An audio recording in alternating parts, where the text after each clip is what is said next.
the Historical Mining Museum at Perticara.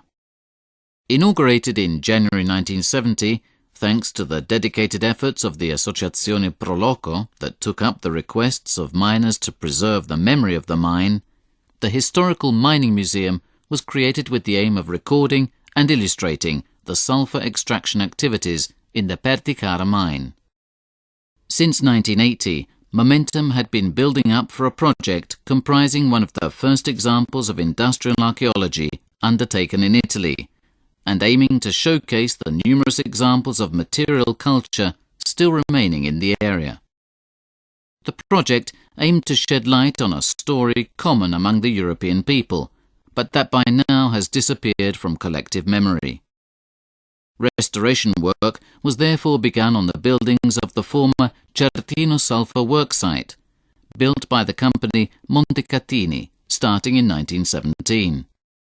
These buildings represent the period of the mine's greatest productive activity. The new museum project took concrete form in 2002. The wealth of finds acquired over 30 years of research work thus found a suitable setting in the original structures, which stand near the Pozzo Vittoria shaft, which in the past served as a connection to the immense subterranean city.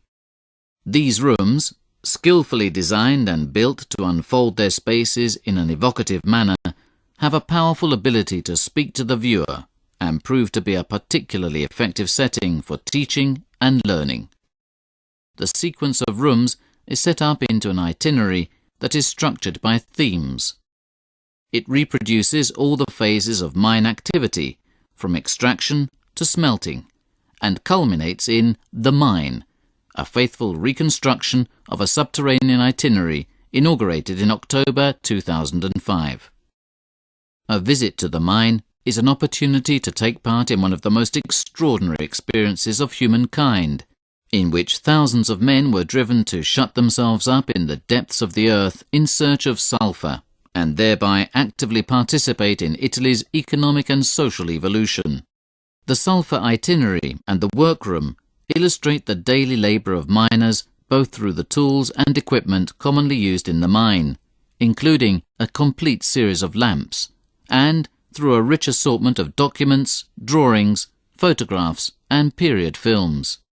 The museum hosts two in-depth subject areas, a wide array of rocks and minerals, and a valuable collection of historical, scientific instruments for topographical and environmental surveying, such as compasses, graphometers, inclination